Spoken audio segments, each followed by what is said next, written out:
who was enlisted into the police in 1992, has served in various capacities as the mobile police officer. The CP served as unit commander in 7 police mobile force Katsina State from 1996 to 1999.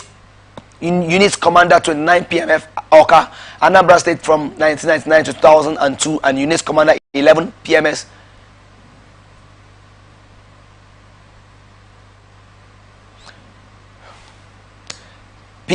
Calabar Cross River State from 2002 to 2003. He had also served in some states which included Zamfara, Imo, Katsina, Anambra, Calabar, Osun, Ogun, Abia State, and Federal Capital Territory, Abuja, and he last served as Commissioner of Police Force Provost Marshal before his posting to Benue State.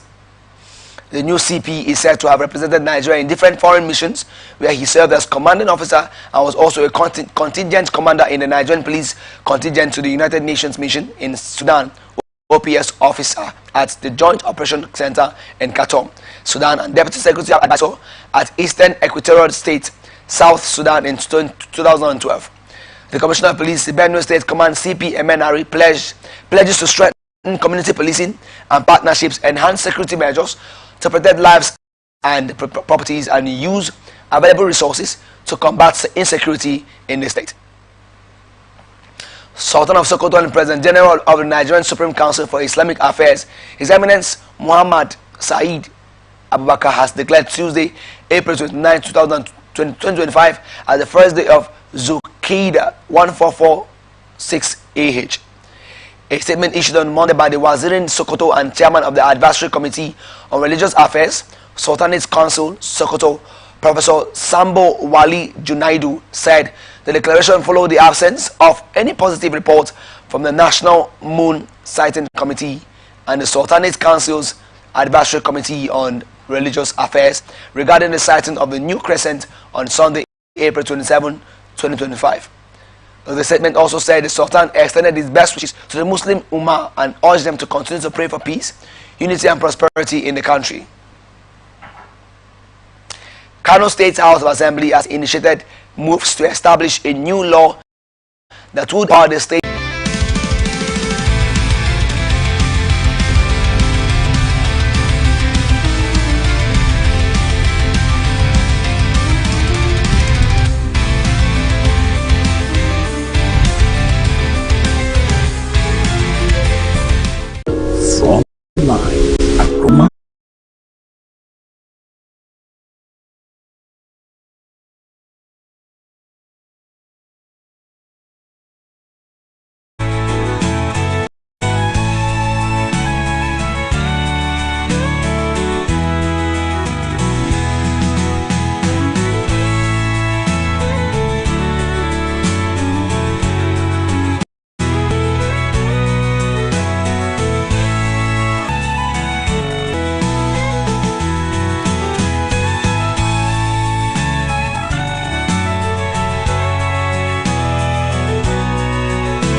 Welcome back. This is the Global News on Atlantic Television Network. Now to the rest of our stories. Suspended lawmaker representing Kogi Sea troops. Suspended lawmaker representing Kogi Central, Senator Natasha Akpotu-Duagan, has tendered an unreserved apology to Senate President Godswill Akpabio over the controversial sexual harassment allegation she leveled against him. However, her perceived apology was veiled in a satirical letter she wrote to the former Akwa Ibom governor, who is currently in Rome for the late Pope Francis' funeral, to newsmen in Abuja, adding that Natasha was suspended on March 6 following a heated disagreement with the Senate leadership over a new sitting arrangement, which she alleged was designed to undermine her. This is coming after tensions were raised when Akpo-Addo accused Akpabio on national television of punishing her for rejecting his purported sexual advances, while during the Women in Parliament session at the Interparliamentary Union meeting at the United Nations in New York, Akpo-Addo called for international intervention to hold the Nigerian Senate accountable.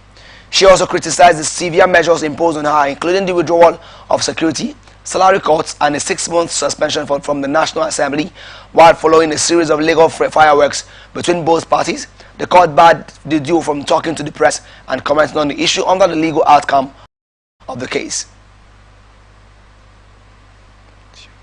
Chief of Civil Military Affairs Army, Major General Gold Chibuisi, has warned that civilians caught wearing military uniforms illegally risk arrest and prosecution in line with Nigerian law. Speaking during a media chat with defense correspondents in Abuja, Chibuisi reiterated that it is unlawful for non-military personnel to don or wear military attire, stressing that the Nigerian Army does not commit violence against offenders but to hand over the police for prosecution. The Army Chief, however, said soldiers have no right to harass any civilian caught wearing the military uniform, saying several soldiers had been sanctioned from sounding civilians found in the act, and also appealed to the public to respect the military uniform, warning that the increasing misuse of military apparel by criminals was making it harder for citizens and security agencies to distinguish them genuine soldiers from impostors. He called on families and communities to discourage the illegal wearing of military uniforms at home and in public spaces. Justice Ian Edem Ekwo of the Federal High Court in Abuja has struck out a 1 billion naira suit instituted against former President Muhammadu Buhari and former Governor of the Central Bank of Nigeria, Godwin Emefiele, over the hardships that trailed in the 2023 Naira redesign policy. The judge threw out the suit instituted by an Abuja-based legal practitioner, Othman Issa Tochukwu, on the grounds of lack of diligent prosecution of the case. In a ruling on Monday, Justice Ekwo said he was convinced that the plaintiff had deliberately abandoned his own case due to his persistent absence in court without legal representation and any explanation. The plaintiff in the suit had dragged the former President, Attorney General of the Federation, former Governor of the CBN and 2 commercial banks before the court, claiming that they inflicted series of hardships on him during the redesign of the Naira, while in the suit filed on his behalf by his counsel, Bala Dakum. The plaintiff alleged that his fundamental rights to freedom of movement and dignity of his person were violently breached. Specifically, the legal practitioner claimed his movement was curtailed, while his money in the 2 commercial banks could not be accessed during the hardship occasioned by the redesign of the Naira in January and March 2023, and prayed the court to award 1 billion naira damages against the defendants to be paid to him for the breach of his fundamental rights. The plaintiff also demanded an order of perpetual injunction against Buhari and others, restraining them from further withholding the old 200 naira, 500 naira, and 1,000 naira denominations, and also demanded that the court compel the defendants to tender public apology to be published in 2 major newspapers in the country. Federal government has issued a strong warning to Nigerians over the growing menace of cyber slavery, a rising form of human trafficking, increasingly targeting young people from across the region. The Minister of Foreign Affairs, Yusuf Toga, in a statement signed by Ministry spokesperson Kimiebi Ebienfa, expressed deep concern over the alarming number of Nigerian youths being lured abroad under false pretenses and forced into cybercrime operations under inhumane conditions. The ministry cited a recent case in Accra, Ghana, where a group of Nigerians were rescued by the Economic and Organized Crime Office, and even individuals were reportedly held captive and compelled to engage in cyber criminal activities under abusive conditions. In light of escalating threats, the government urged Nigeria's most difficult times since its formation in 1998, having lost several members in the federal parliament, the latest being Oluwole, a member of the House of Representatives from Osun State. More defections would place the party at a competitive disadvantage with the ruling APC with less than 2 years to the 2027 general election. Meanwhile, Senator Samuel Anyanwu, recently reaffirmed as National Secretary by the Supreme Court, has vowed to attend the meeting, despite the stance of the Bauchi State Governor Bala Mohammed-led PDP Governors Forum, while acting National Chairman Umar Damagum has faced intense criticism since taking over from Iyorchia Ayu. Federal government has directed the West African Examination Councils and the National Examinations Council to adopt full computer-based testing for all their examinations by 2026. The Minister of Education, Dr. Tunji Alausa, who disclosed this during the monitoring of the ongoing exams alongside JAMB officials in Buhari on Monday, said more than 2 million candidates registered for the ongoing examination in more than 800 centers across the country.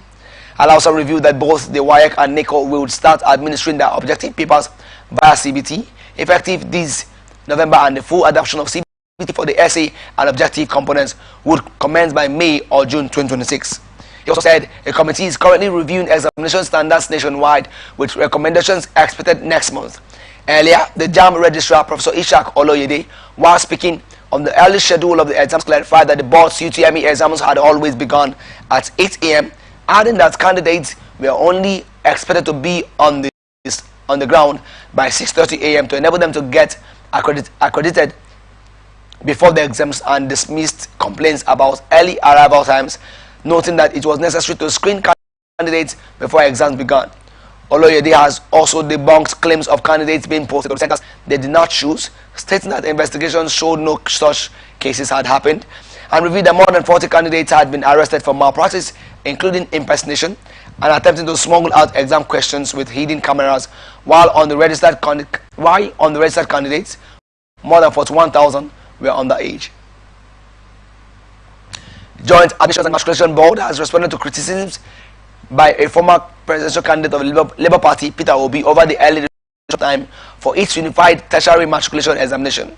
Obi had in a post on X decried reports of candidates, mostly teenagers, being asked to travel to examination centers as early as 6:30 a.m. despite security concerns, and described the incidents of accidents and missing candidates, and blamed it on what he called Nigeria's investment in education. According to Obi, setting exams for vulnerable teenagers at such early hours was endangering lives and exposing deeper systemic failures in the country's education sector,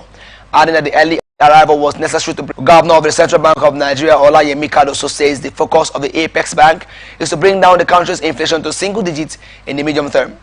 Cardoso disclosed this at the conclusion of the 2025 International Monetary Fund and World Bank spring meetings in Washington, D.C., while admitting that inflation is the most disruptive force against Nigeria's welfare and the urgency of tackling inflation to stabilize households' incomes and improve the cost of living across the country.